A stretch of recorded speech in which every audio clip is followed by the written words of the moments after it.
Hola, muy buenas noches, bienvenidos, gracias por acompañarnos. Vamos a compartir con ustedes en esta hora que tenemos por delante.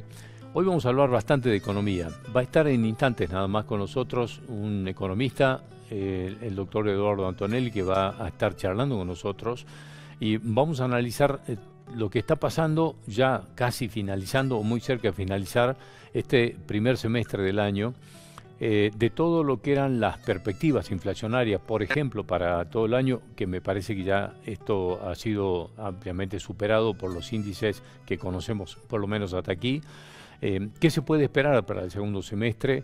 ¿Y qué tenemos que esperar de estas variantes que tiene la caída de las actividades, particularmente la actividad de la industria? Que obviamente golpea después también en lo que es el consumo que golpea en la caída de la recaudación y la caída de la recaudación que golpea en lo que son las transferencias a las provincias. Es como un círculo que merece por lo menos ser analizado de lo que ha pasado en este primer semestre. Vamos a estar hablando de todo esto, por supuesto. Hoy vamos a tratar de llevarles información de un tema que va ganando mucho interés en la opinión pública y es estos controles que se están haciendo a los conductores de vehículos. Ahora se ha agregado a los controles de alcoholemia el narcotest y esto está generando, digamos, además de muchos interrogantes, algunas polémicas porque cómo se administran los controles. Por ejemplo, para marihuana, para cocaína, cómo se detecta cada una de los estupefacientes o las drogas que los conductores pueden tener, cuáles son las multas, qué dicen las ordenanzas y cómo se establece que alguien está en niveles preocupantes de consumo de algunos de estos estupefacientes. ¿Tienen estos también, digamos, una suerte de tolerancia cero como el alcohol? Lo hemos hablado con un funcionario municipal y lo van a escuchar en el programa de hoy. Y hoy viene gente de la Unión Industrial de Salta. Hay una enorme preocupación por lo que está pasando con el tema del gas, fundamentalmente, y todo lo que puede ser una paralización de la producción, no tan solo en Salta, sino en gran parte del norte, hablamos del NOA y del NEA, a partir de algunas improvisaciones que ha tenido el gobierno nacional en cuanto a la provisión del gas, y sobre todo de lo que fue aquella paralización de la obra de reversión del gasoducto norte, que si se hubiera continuado cuando el gobierno de Milei decidió paralizar toda la obra pública, de haberse continuado lo que se estaba haciendo, hoy no tendríamos ningún tipo de dificultad en todo el norte del país, porque estaríamos ya recibiendo el gas de Vaca Muerta. ¿Qué dificultades puede acarrear esto? Puede traer suspensiones, puede traer, digamos, una paralización de la producción. Vamos a estar conversando en el programa de hoy. A todos, bienvenidos.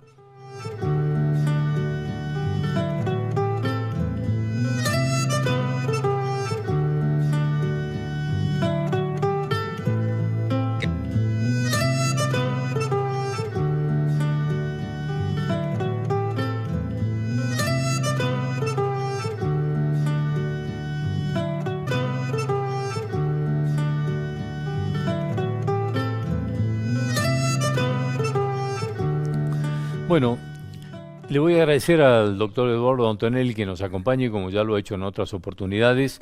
Me parecía muy importante poder analizar con él este primer semestre del año y qué está pasando con las perspectivas que se plantearon tanto en el presupuesto como, digamos, lo que fueron algunos anuncios. Me acuerdo yo que un anuncio muy rimbombante tanto del presidente Milei como del ministro Caputo fue que en agosto íbamos a tener inflación cero. Bueno, aparentemente estamos muy lejos de esa posibilidad y entre otras cosas, pero bueno, ¿cómo nos acercamos a cerrar este semestre? Es la primera de las preguntas que le vamos a hacer. Eduardo, como siempre, gracias por estar aquí, muy amable. Por favor, también gracias por la invitación. Bueno, yo creo que este es un semestre difícil y yo creo que en el balance es negativo. También lo ha sido el año pasado, ¿no es cierto? Y el 24, es decir, no creo que hayan sido años favorables porque los datos de la economía, el PBI, ¿no es cierto?, no son alentadores.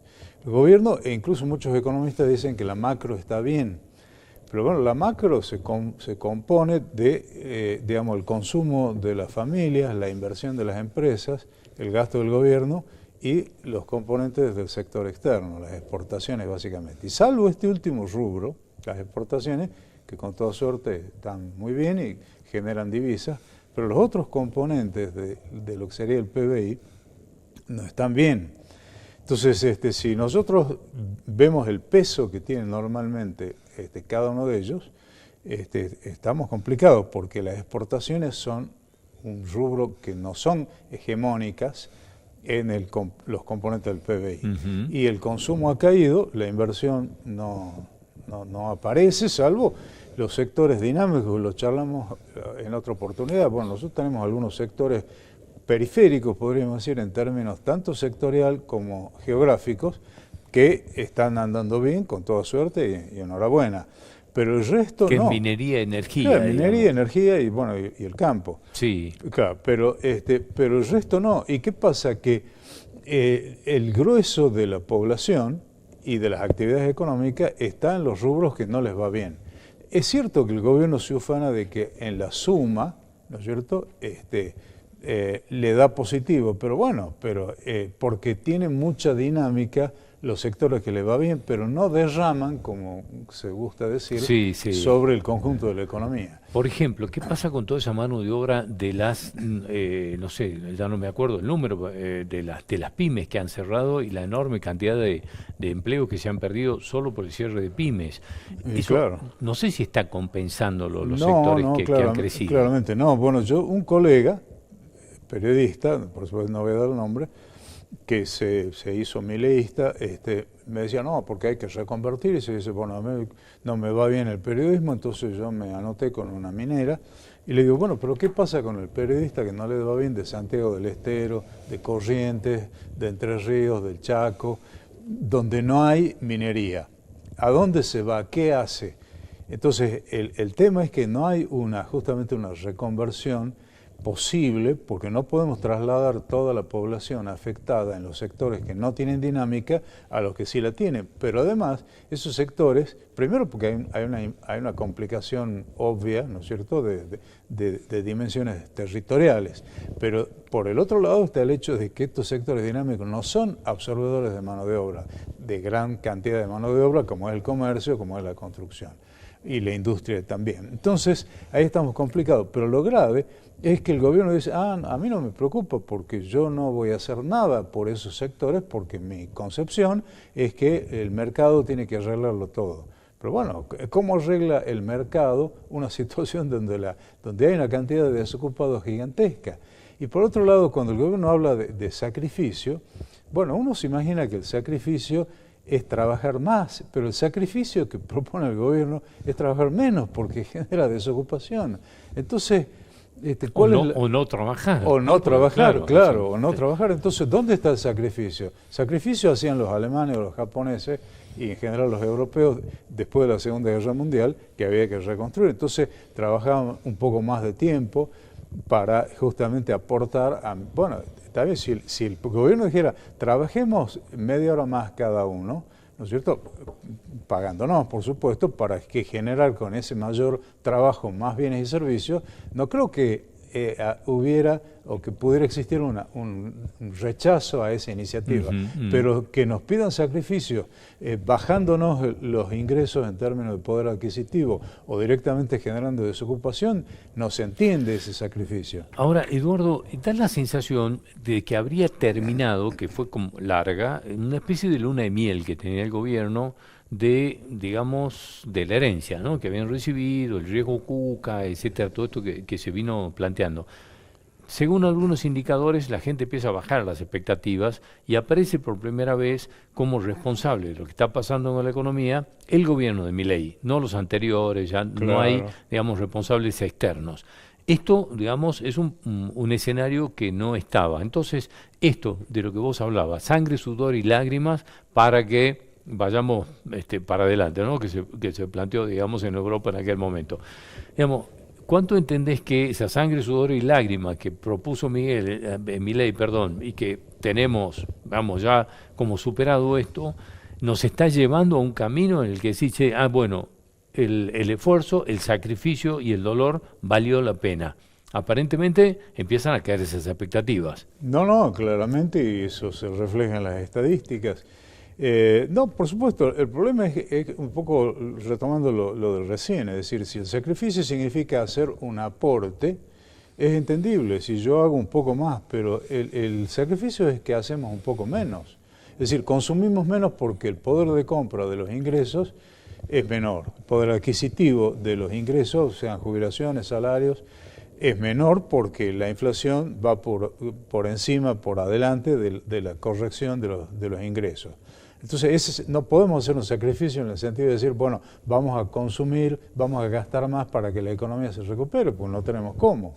Las empresas tampoco quieren invertir. ¿Cómo van a invertir las empresas en escenarios donde es cierre de pymes? Los otros días con mi señora íbamos por la peatonal Alberdi, creo que era, había 3 o 4 negocios, uno al lado del otro, cerrados, ¿no? Es decir, en la Alberdi una librería está cerrada, en el ex Libertad otra librería está cerrada. Es decir, estamos viendo negocios que normalmente tenían su dinámica mayor o menor y están cerrados. Y los que están mejor son los que venden televisores por el mundial, pero en general no está bien la economía. Entonces, y además no hay expectativas, porque si dijéramos, bueno, hay inversiones, está bien, hay algunas, no digamos que no, pero no tienen dimensión con respecto a los cierres de empresas. Y no hay tampoco un diseño estratégico del gobierno para decir cómo corregimos. Todo lo contrario, el gobierno dice, no, nosotros creemos que el mercado tiene que resolver todos los problemas. Y bueno, el mercado está creándolos, no los está resolviendo. Fíjate qué cosas, qué círculos tan complicados que se arman, porque se habla de que la Argentina va a tener una cosecha histórica, récord, histórica, ¿no? Pero hablas con los productores y te dicen, sí, pero no tenemos rentabilidad. Claro. Entonces, claro, decís, bueno, ¿qué va a pasar esto? Sí, significa mejor recaudación, ingresa de divisas para el Estado, pero ¿cómo hacemos si los productores que van a tener que reinvertir no están teniendo rentabilidad? Este es un tema paradójico. No, claro, y por el otro lado también lo habíamos comentado recién, es decir, tenemos problemas de la logística, porque, bueno, también se dice que en términos de energía podría haber problemas, si no ahora en el verano, por los picos de consumo. El de gas está clarito, está explícito. Y después está la cuestión del transporte. Es decir, nosotros observamos que los caminos visibles están completamente colapsados, destruidos. Tampoco hay un diseño alentador por las hidrovías, por ejemplo, porque ahí hay todo un ruido con respecto a cómo son las licitaciones. Sí. Bueno, el caso del ferrocarril, que con el gobierno no anterior, sino previo, se había hecho un esfuerzo importante por avanzar con el Belgrano Cargas, al menos tampoco se ven inversiones importantes en ese sentido. Entonces, bueno, si nosotros vemos que la infraestructura no está colapsada o al menos está detenida, cuanto menos, en el escenario más favorable, del lado de la oferta estamos complicados. Es decir, no solo no hay demanda para que se produzca más, sino que hay complicaciones para que se pueda producir con la poca o escasa demanda que haya. Entonces, el escenario a futuro es bastante complicado, para decirlo menos. Es decir, el PBI está estancado, salvo los sectores que tienen su dinámica, pero el resto está estancado o cayendo. Acá hay un tema, y te quería preguntar de esto que nos acerca ya al primer semestre, que por ejemplo ha sido superada la expectativa inflacionaria que tiene el presupuesto, que creo que fue de 10, si no me acuerdo mal. Algo así. Eso ya fue superado hasta acá, o sea que nos queda quizás que se duplique o un poco más lo que fue la expectativa del gobierno. Y aquello de la inflación cero en agosto, digamos, quedó en el terreno de la utopía. Sí, absolutamente. Bueno, el gobierno tiene la concepción de que el ajuste es condición suficiente y necesaria para que baje la inflación. En la misma línea de los médicos de la Edad Media, que decían que la sangría es suficiente y necesario para detener la fiebre.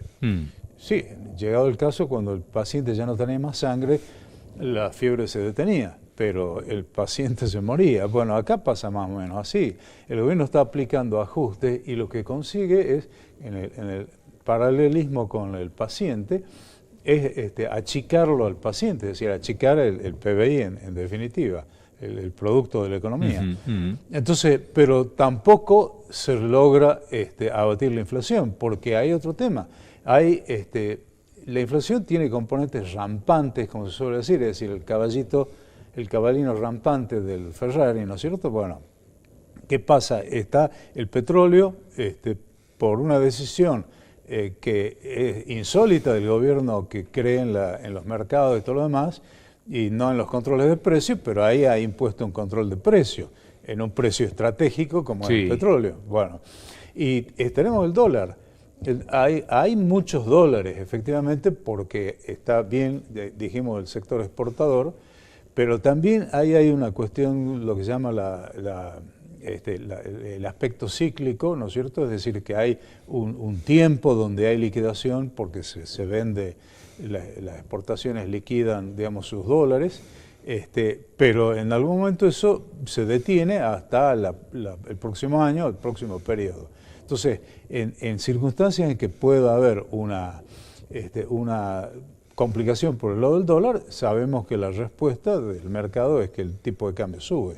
Y aunque el gobierno no le gusta admitirlo, la inflación tiene por qué ver, por supuesto, con un desborde del gasto público, eso no hay ninguna duda, porque si el gobierno pone dinero en forma indefinida, bueno, hay una especie de subasta, ¿no?, por los bienes que hay, que encima tenemos pocos. Pero el otro aspecto de la inflación es la oferta.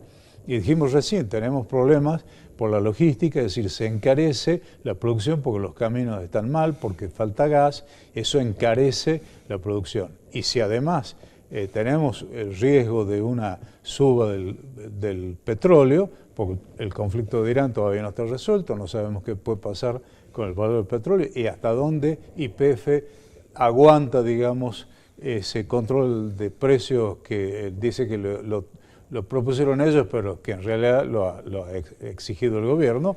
Bueno, estamos con problemas. Y volviendo al dólar, digamos, el hecho de que no haya conflicto con el dólar es porque Trump dijo, muchachos, votenlo a Milei, porque si no, no hay más dólares. Bueno, ahora, ¿qué pasa si Trump pierde las elecciones de medio término? Que no es improbable porque perdón, tiene mucho rechazo en Estados Unidos. Sí, sí. Y las cosas no le van bien en Irán, que es el componente que de irle bien podría un poco balancear su perfil electoral.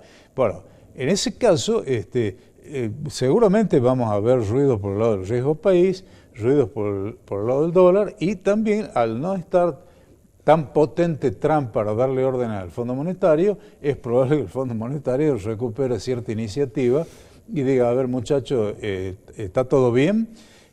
Porque si no está todo bien, no aflojamos con los préstamos. Y hoy por hoy la deuda externa es fabulosa, es gigantesca. Es cierto que el gobierno la pedalea, por así decirlo, ¿no? Sí, sí, sí. Pero mientras tanto hay que pagar más intereses.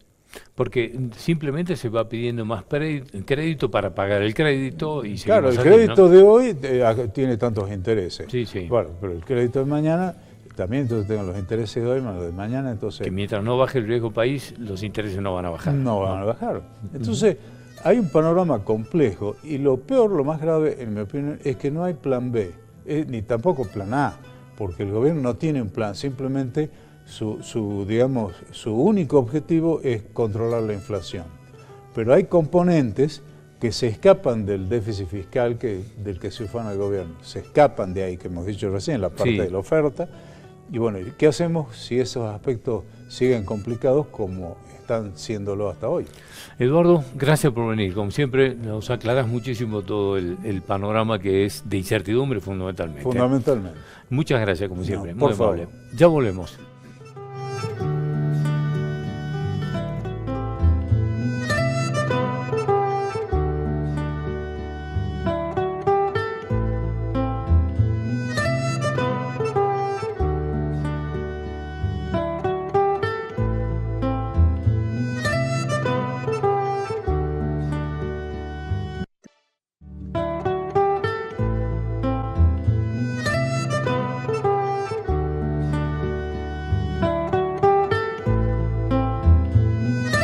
Hace no mucho tiempo estuvimos hablando con Julio Facio, es el vicepresidente de la Unión Industrial de Salta, porque se presentaba un panorama muy complicado respecto del tema del gas, que incluso llevó a muchas empresas a empezar a considerar de paralizar la producción, por lo que iba a ser el precio del gas, tal cual se había establecido con un programa de compra que hacía el gobierno nacional. Esto llevaba a las empresas a que el gas se convierta en impagable y tenían que optar entre pagar sueldos, mantener los empleos o pagar el gas, lo que obviamente ya era una enorme paradoja. Bueno, queremos ver hasta dónde esto avanzó y cuál es la situación por la que están atravesando en este momento, así que le vamos a agradecer a Julio que esté de nuevo con nosotros. Es muy amable, gracias por venir. ¿Cómo andas, Indio? Gracias Muy por la bien. invitación. Bueno, la última vez que hablamos quedamos todos muy preocupados porque nos parece increíble que la industria tenga que optar entre pagar los sueldos o poder comprar gas. Sí, la verdad que seguimos en ese punto, esa es la realidad. Hubo algún que otro cambio que ahora te cuento en el medio, pero la realidad es que hoy estamos en una situación compleja con el tema del gas. A ver, y esto tiene una raíz fundamentalmente en que no se terminaron las obras para transportar el gas de Vaca Muerta para la zona norte. Hay una realidad, históricamente fue la zona norte del país la que abasteció de gas al sur y centro y sur del país. Mucho de ese gas venía de Bolivia también. Bueno, todo ese gasoducto que bajaba el gas del norte al sur, hoy tenía que hacerse las obras sobre las plantas compresoras para hacer la reversión y que se pueda transportar gas en el sentido contrario. Bueno, esas obras en un momento se pararon, digamos, por una decisión de frenar todo lo que era obra pública. El gobierno nacional se dio cuenta a los 10, 12 meses de asumido que era un error parar esas obras porque iba a salir más caro tener que suplir o cubrir la demanda que no se pudiera transportar. Se reiniciaron las obras, el tema que el reinicio hizo que a este invierno no llegáramos. Y hoy lo que estamos es ante un escenario de una Argentina hablando de Vaca Muerta, que es la gran locomotora del país, que viene a hacer una nueva pampa húmeda y demás, y nosotros acá en el norte del país hablando de que no tenemos gas y con riesgo de frenar las industrias. Entonces, es una situación paradójica, pero bueno, la realidad es que se llegó acá porque se tomaron decisiones en el camino que fueron erradas y también, a ver, si nosotros comparamos la situación de este año con el año anterior, la capacidad de transporte del año anterior era la misma que ahora, la demanda de la industria era similar. ¿Qué es lo que pasó del año anterior a este y de otros años anteriores a este? Históricamente lo que hacía el gobierno nacional era compraba GNL, gas natural licuado, que eso viene en barcos, se hace digamos, una regasificación de ese gas líquido y se inyecta al sistema. Históricamente lo hacía el Estado Nacional, el que era el que compraba ese GNL. Bueno, acá a mediados, fines de abril, el Estado Nacional dijo, yo este año me corro. Y me corro implicaba que invitaba a los privados a resolver el problema en un escenario donde encima el GNL hoy se comercializa a nivel mundial en el orden de los $25 el millón de BTU. Mucho tiene que ver con el tema de la guerra en el Golfo, de la guerra también en Ucrania, entre Ucrania y Rusia y todo lo demás. Y eso hace que nos pone en una paradoja a las industrias que hoy podríamos estar consumiendo 100% gas de Vaca Muerta en un valor en el orden de los $4.50, de tener que subsanar el problema, digamos, por medios propios, con un valor de gas en el orden de los 6 veces lo que estaríamos pagando si pudiéramos tener el transporte de Vaca Muerta. Entonces la situación realmente es complicada. Hubo falta de previsión en esto, creo, por parte de la Secretaría de Energía de la Nación, y creo que un poco lo que estamos pidiendo también nosotros desde la Unión Industrial y como industriales, y hoy con el acompañamiento también del gobierno provincial, que se hizo una carta al ministro Caputo, es que de alguna manera se cierre. Creemos que se repartió inequitativamente el gas de Vaca Muerta. ¿Por qué? Porque hoy, sin ir más lejos, nosotros en el norte tenemos una ventana de corte. ¿Qué significa ventana de corte? Los días en los cuales la distribuidora podría llegar a cortarnos. Y para nosotros, junio y julio son 55 días, es prácticamente los 2 meses completos. Cuando en el centro del país hablan de ventana de corte entre los 2 meses de 10, 12, 15 días. Entonces, hay un reparto inequitativo de ese gas que se produce en Vaca Muerta y es una de las tantas asimetrías con las cuales tenemos que lidiar acá en el norte grande, digamos. Bueno, todo esto, digamos, indica que hubo mucha improvisación, paralizar, digamos, toda la obra pública sin medir las consecuencias de esto que significaba, porque si no se paralizaba las obras de la reversión del gasoducto, ni el año pasado ni este tendríamos que haber tenido problemas ya, porque si continuaba la obra, digamos, al ritmo que era eso, sí, ¿no? probablemente el año pasado no lo hubiéramos podido llegar a resolver por los tiempos lógicos de la obra, pero este año se podría haber resuelto perfectamente. Pero dentro de la improvisación, como te digo yo, en abril se tomó la decisión de que el Estado Nacional no iba a comprar el gas, se decidió abrir una licitación, se hizo una licitación entre empresas privadas, la ganó la empresa Naturgy, por sobre la empresa Trasfigura, o sea, fueron dos empresas las que fueron en esa licitación. Al gobierno nacional no le gustaron los números que salieron de esa licitación, tomó la decisión de darla de baja y generar una nueva licitación donde Enarsa iba a comprar el gas, pero iba a comprar el gas que demandáramos las industrias, con lo cual nosotros el 13 de mayo teníamos que presentarnos los industriales y consumidores, grandes consumidores de gas argentinos, a decirle a Enarsa, mira, yo en junio, porque encima del 13 de mayo era una licitación para cubrir el consumo de junio, estábamos a 17 días de junio, y estábamos haciendo la licitación para cubrir con GNL el consumo de junio, y nosotros teníamos que ir y decirle, mira, yo necesito X cantidad de metros cúbicos porque supongo que voy a tener una restricción de X cantidad de metros cúbicos. Era todo futurología. Y en el medio, dentro de esa futurología, había una cláusula que decía que, primero, si llegaba a tocar un junio muy caluroso y no había restricción, nosotros obviamente teníamos que pagar ese GNL a $25 el millón de BTU.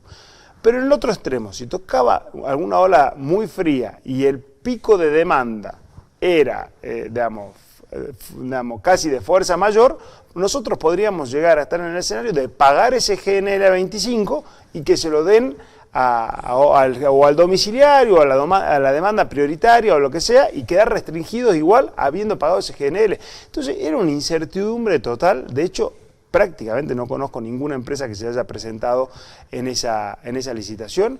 Entonces, yo entiendo... ¿Esto sí. en qué escenario lo deja, Julio? Porque decir, bueno, ¿qué hago? No compro y ya veo. Si llega, llega, y si no llega, paro. Lo distinto de lo que hablamos por ahí hace unos días, que yo digo que empiezan a hacer algunas soluciones medio de café, digamos.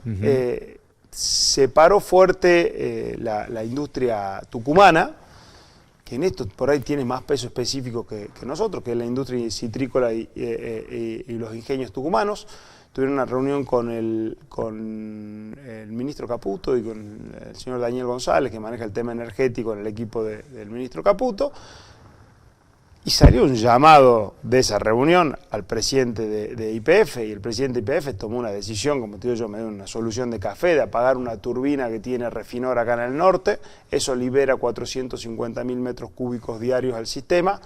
Para que tengamos una idea, la industria del norte requiere entre 1.200.000 y 1.300.000 metros cúbicos diarios, o sea, cubre un tercio de la demanda al doble de precio, o sea, en vez de 4.50 que tenemos hoy, a 9, pero no son los 25 del GNL, sí, claro. Y muchas empresas, entre las cuales está nuestra empresa Cerámica Salteña, nos hemos contractualizado con un valor mínimo para sostener los procesos al mínimo en caso de tener restricciones a cero. Pero de vuelta, es un escenario de una incertidumbre que, sumado a una situación que ya de por sí es compleja de la industria, complica muchísimo la situación. Hablábamos con el doctor Antonelli hace un rato de todo lo que son estos círculos tan paradójicos en los que estamos. Hablábamos de la cosecha histórica récord del campo, pero hablas con los productores y dicen no tenemos rentabilidad. Bueno, digamos, la compensación de lo que va a ser, digamos, el crecimiento, o por lo menos de los sectores que crecen, como la minería o los sectores energéticos, frente al cierre de pymes. Todos los días hay noticias, pérdida de mano de obra que no son absorbidas por eso. Entonces, digamos, son como escenarios, como si fueran dos Argentinas totalmente distintas. Sí, a ver, acá yo creo que en ese escenario tenemos dos formas de verlo. Puedo ver la mitad del vaso lleno o la mitad del vaso vacío. A ver, en el caso, si yo quiero ver la mitad del vaso vacío, nosotros estamos del lado de la Argentina que hoy está sufriendo pérdida de empleo, con falta de consumo y demás. Pero hoy la Argentina tiene una oportunidad histórica, digamos, de alguna manera romper una de las trabas que tuvo eternamente la industria argentina, la economía argentina, que era la famosa restricción externa. O sea, que la Argentina siempre chocaba al final del día con crisis de reservas. Entonces hoy de repente Argentina encuentra en 3 sectores el agropecuario, que estuvo siempre y que este año tuvo una gran cosecha, pero bueno, el año que viene, digamos, depende del clima, y así como hoy tuvo una gran cosecha, Dios quiera que no, y que sean todos los años de gran cosecha, pero viene un mal año y viene un mal año en el campo, sabemos cómo funciona. Pero vienen 2 sectores, vaca muerta no depende del clima, viene a resolverle un problema a la Argentina en un escenario donde la energía es un bien escaso y donde el mundo se está bombardeando atrás de la energía, eso lo estamos viendo todos los días. Entonces Argentina de repente tiene una reserva más importante del mundo de gas. Y después está la minería, que tiene un potencial enorme. Ahora, yo creo que la decisión ahí viene de la decisión de un modelo de país, porque yo veo estos 3 sectores como una gran locomotora, y después hay un montón de vagones donde la decisión es engancho o no engancho los vagones a la locomotora. Hoy la sensación que a uno le da es que esos vagones están quedando desenganchados de esa locomotora. A ver, uno ve el ejemplo, por ejemplo, lo que acaba de pasar en San Juan, el proyecto Vicuña, que entra al RIGI, le habilitan importaciones con 0 impuestos, y toman la decisión de importar, hoy están hablando creo que del 30% del campamento completo, pero seguramente el día que liciten va a ser el 100% del campamento completo importado de China. Entonces, toda esa industria metalmecánica argentina que hoy estaría en condiciones de abastecer un proyecto como Vicuña, queda de lado. Entonces, hoy, ¿qué es lo que está pasando? Tenemos sectores, como decíamos recién, energía, minería y demás, yendo fuerte para arriba, y la industria metalmecánica argentina cayendo, digamos, despedazándose. Entonces, hay algo ahí que no termina de cerrar, y que yo creo que ahí hay una discusión que tenemos que dar como modelo de país. Es decir, bueno, esta locomotora que tenemos, que a Dios gracias la tenemos, porque en otros momentos del país no estaba la locomotora esa.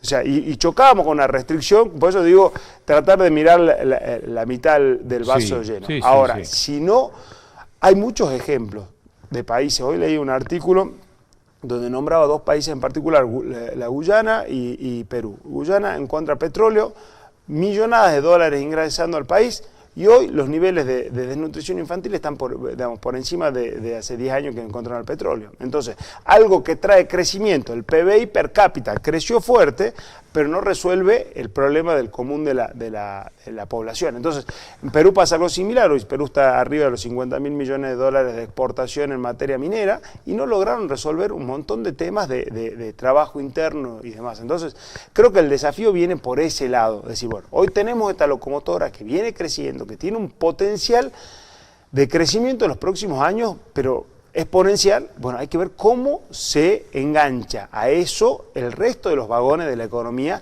para que esto no sean 2 economías paralelas en donde vemos crecimiento, y después vamos a revisar los datos de empleo y tenemos destrucción de empleo. O sea, es paradójico lo que está pasando. O sea, crecimiento en el promedio, ¿no? Porque uno dice crecimiento, en el promedio, porque uno tiene 3 sectores creciendo fuerte, o sea, 3 verdes, cuando uno ve los datos del INDEC, 3 columnas verdes muy grandes y 10, 12 columnas rojas para abajo. Bueno, eso en el promedio da crecimiento. Ahora, al final del día, estamos perdiendo empleo. Entonces creo que ahí viene el desafío, como para aprovechar estos sectores que tiene hoy Argentina, para que genere un desarrollo en serio, que llegue a la gente, que podamos tener salario de calidad, que podamos formar, digamos, y criar a nuestra familias en origen, que no tengamos que seguir llenando conurbanos de las grandes urbes y demás, e ir realmente un camino de una Argentina desarrollada. Te cuento una anécdota. Un empresario minero muy importante, es decir, salteño, asociado con uno de los grandes emprendimientos mineros, en un momento dijo, nunca hemos pedido tanto. Es decir, no suponíamos que el RIGI nos iba a dar absolutamente todo lo que nos ha dado, porque las inversiones ya estaban previstas. Entonces, bueno, digamos, me parece que hay falla el Estado en ver cómo, digamos, acopla estos vagones que vos decías, en Salta, en el pico, digamos, de lo que era la construcción de los campamentos mineros, pasó de 40 empresas de proveedores de la minería a casi 300, 300 y creo pico. que son más de 300. Bueno, después se paralizó de golpe, porque, digamos, la minería tiene también estos picos, ¿no? Entonces el tema es esto, me parece que, y esto se lo tiene que resolver con leyes, digamos, ¿no? Es eso, decisión política. Sí, yo coincido que el RIGI es extremadamente generoso y lo que viene ahora con el super RIGI ese ya, digamos, ya está pasado de generoso. Ahora de vuelta, ahí me pongo de vuelta a mirar, digamos, las dos mitades del vaso. Hay veces que hoy nosotros, por ejemplo, en nuestro sector, el industrial, que produce productos transables, nosotros hemos encontrado un competidor muy fuerte en Paraguay. ¿Por qué? Porque los paraguayos inventaron el sistema Maquila, que es todavía más generoso que el RIGI nuestro, que, digamos, que es un sistema que invita a empresas extranjeras a radicarse en Paraguay, exportar el 90% de su producción, esa es una de las condiciones, y con eso paga un único impuesto por todo concepto del 1%. Entonces, ¿qué es lo que está pasando? Están abriendo fábricas y fábricas y fábricas en Paraguay, muchas brasileras, muchas fábricas grandes brasileras están yendo a Paraguay, fábricas argentinas están analizando ir a Paraguay, que en el fondo... Esta discusión, esta charla, tenemos un amigo que tiene una fábrica grande de inyección de plástico en Buenos Aires. Y me decía, me sale más barato producir en Paraguay y traerlo a Buenos Aires que producir en Buenos Aires. Entonces, ahí yo creo que hay una discusión que también como sector nosotros tenemos que dar y tenemos que levantar la bandera. Porque mucho se dice también de que la industria argentina es ineficiente, es improductiva. Ahora, ¿cómo puede ser que esta misma máquina, yo la tengo, él tiene en el parque industrial de Escobar la planta, la tengo en el parque industrial de Escobar y no es productiva, es ineficiente, todo esto, la muevo a Asunción y se vuelve productiva la misma máquina. Acá claramente hay factores exógenos que hacen que la producción no tenga las herramientas necesarias para ser competitiva. Se llamará RIGI, se llamará Super RIGI, se llamará lo que sea, pero la industria argentina necesita un marco que le dé herramientas para competir con el mundo. Julio, gracias por venir. Muy amable. Un placer. Siempre. Hasta muchísimas gracias por la invitación. Hasta luego. Ya volvemos nosotros.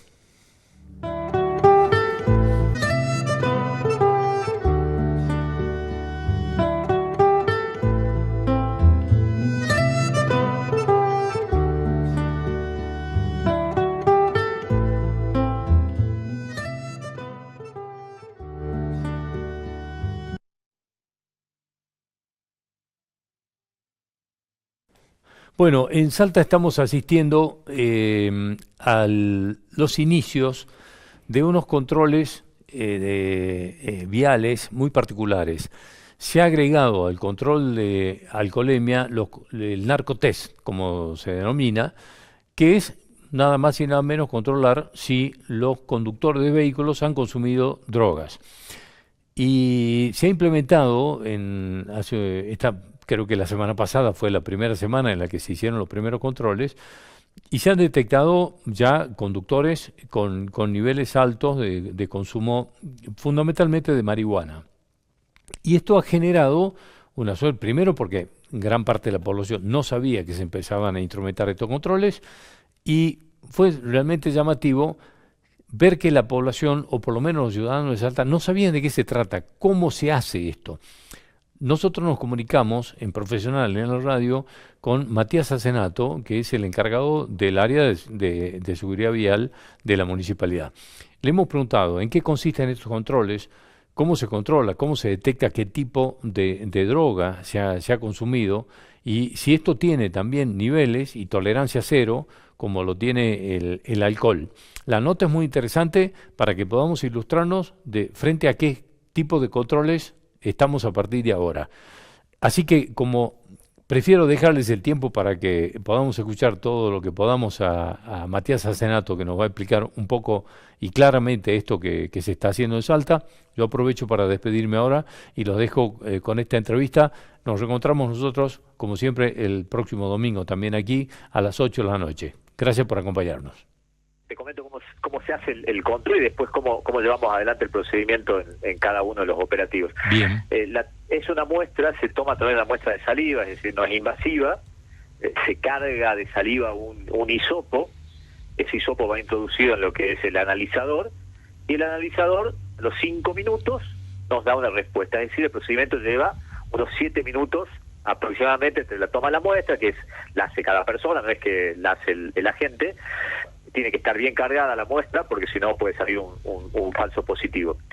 Al demorar 7 minutos, lo que hacemos nosotros, que lo empezamos a implementar este viernes, es a todos los vehículos les hacemos el test de alcoholemia, pero nosotros primero hacemos una primera muestra, que es la toma de aliento a través de un alolímetro, que es simplemente soplar unos segundos y nos da positivo o negativo. En caso que dé positivo, el de alcoholemia, lo separamos al vehículo y le realizamos el control de alcoholemia ya con el alcoholímetro que nos da la graduación. Hemos empezado a implementar ahora no solo ese tipo de procedimientos, sino que además separamos aleatoriamente vehículos, conductores, para realizarles el test toxicológico. ¿Por qué? Porque no podemos estar 7 minutos con cada uno de los conductores.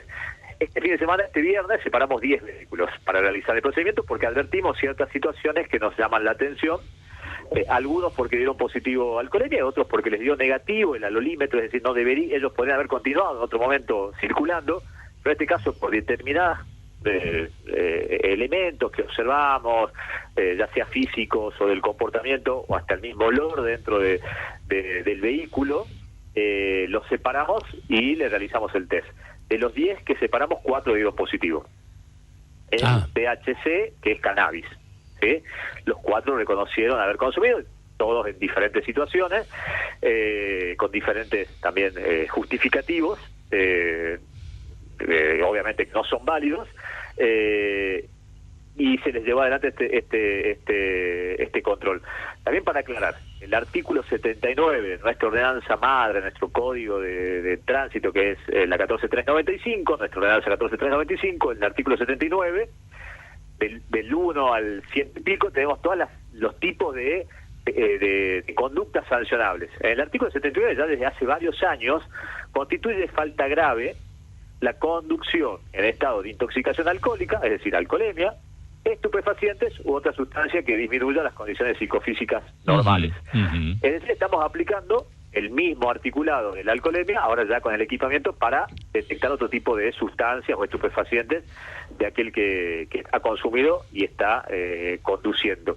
También es bueno aclarar, estas sustancias que analiza el narcotest las toma a partir de determinado umbral, ¿sí? El resultado es cualitativo, ¿es positivo o negativo? No cuantitativo, no nos dice la graduación. Eso te iba a preguntar si se determina si, no sé, fumaron 1, 2, 3 o 4 cigarrillos de marihuana, por ejemplo. No, pero sí te toma a partir de determinado umbral.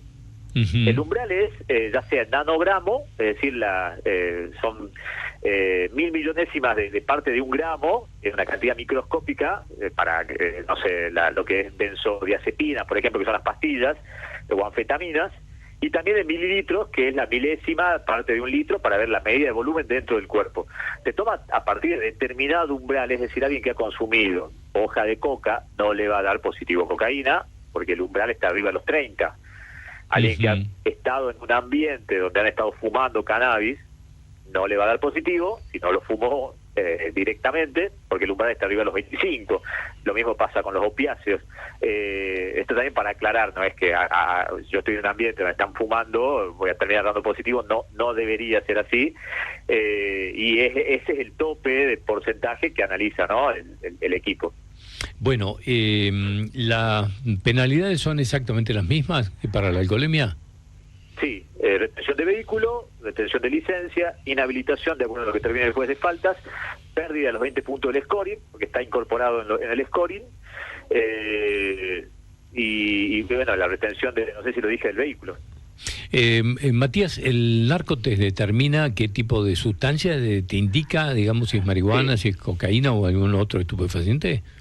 Sí, las clases de sustancias que analiza son anfetaminas, benzodiazepinas, que son las que contienen generalmente los medicamentos que son psicotrópicos, ¿no? Que actúan sobre el sistema nervioso, ¿sí? Como clonazepam, por ejemplo.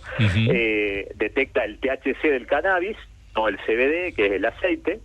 Detecta cocaína, metanfetaminas y los opiáceos. ¿Cuál es la línea entre un medicamento recetado? Por ejemplo, que alguien pueda haber tomado algún tipo de medicamento, no sé, recetado por un psiquiatra, por ejemplo. ¿Qué pasa en esos casos? Bueno, primero, los medicamentos, la receta de un médico lo que hace es autorizarte a consumirlo, no a manejar. Ah, perfecto, está bien. O sea que no se podría manejar, digamos, si a mí me recetaron, digamos, algún psicotrópico. Salvo que haya una no es orden, un análisis, algo que tenga una receta el médico, donde exprese ahí de que el consumo es mínimo y está autorizado a poder manejar, que no le afecta su sistema nervioso. Bueno, depende, ¿no? También qué tipo de droga producen diferentes situaciones. Pero bueno, las capacidades cognitivas y motrices tienen que estar perfectas para poder manejar, a pesar de estar consumiendo eso lo puede decir un médico. Y que hay alguna autorización especial. Bueno, hay mensaje de un oyente, contame, Sole, ¿qué dicen? Dice, yo pregunto, ¿y los que coquean diariamente también afectarían el control, sobre todo en el transporte público? Tienen que aceptarlo y no les daría positivo. Bueno, claro, es lo que nos decías hace un rato, el coqueo no da positivo por el umbral que se pone, umbral, que era 25 o 30 era en el caso de 30 de la cocaína. 30. Sí. Bueno, esto me decís que se han hecho los primeros controles el sábado. El viernes a la noche. Sobre 10 personas. Claro, hicimos 150 controles de alcoholemia y separamos 10 vehículos, los cuales nos llamamos la atención. Haya dado positivo o no, lo separábamos y le realizamos el test toxicológico. Bueno, y esto se va, digamos, hay posibilidades, digamos, tienen elementos suficientes para extender la cantidad de controles. Sí, tenemos podemos hacerlo. Sería más que una cuestión es el tiempo que demora cada control. Pero lo podemos hacer, hoy podemos salir y hacer controles en la vía pública, tampoco no hay un horario, no es que estemos limitados por el horario, el tiempo o algo, ¿no? Sí, no, digo por la cuestión de los aparatos, Matías, digo, después del hisopado, digamos, el que analiza ese hisopo, digamos, que se hace la saliva, es económico. Es económico, sí, creo que está en 5.000, 6.000 pesos, bueno. no es un costo excesivo. Bueno, muy bien. Bueno, queríamos conocer un poco todo el funcionamiento de esto, que me parece que es realmente importante y novedoso. Así que, Matías, gracias por atendernos. Gracias. El objetivo es claro, que la gente no maneje después de haber consumido y que evitemos tener consecuencias después lamentables. La persona que mató 5 jóvenes a la salida de un boliche no estaba bajo los efectos del alcohol solamente, y eso está demostrado, y hay muchísimos casos conocidos de que tuvieron consecuencias gravísimas y no era el alcohol lo que estaba presente, y yo no quiero que eso pase de Salta. Matías, desde el punto de vista legal, cuando digamos sale de la órbita de ustedes, obviamente esto va a un terreno legal después de un accidente grave y se determina que alguien ha consumido alcohol. Digamos, en la justicia está determinado las penalidades también para quienes, digamos, son detectados con consumo de estupefacientes. Cuando tienen un siniestro. Cuando hay un siniestro y, digamos, como este caso de la Avenida Paraguay, digamos que... Sí, se hace otro tipo de estudios, sí, ya, bueno, eso lo meditó el juez, ¿no? Sí. Pero sí. Pero a ver, partimos algo, son drogas ilegales. El alcohol, que es legal, el resto es ilegal, no deberían estar consumiendo. Exacto. Pero no nos metimos en eso, que es más de la justicia, un tema más penal. No. Vamos a que... Sí, voy al hecho de que como la justicia tiene, digamos, establecido la penalidad para quien conduce alcoholizado y provoca, digamos, como agravante que iba alcoholizado, sí en la justicia también, digamos, están determinadas ya las penalidades con el agravante por haber consumido estupefacientes. Sí, tengo entendido que sí, hay un agravante, claro. Aparte, bueno, ya empieza a involucrarse el dolo y otras cuestiones, ¿no? Hay que ver cada caso en particular, pero sí. Bueno, muy bien, Matías, gracias, como siempre. Hasta cualquier momento. Saludos. Hasta luego, adiós.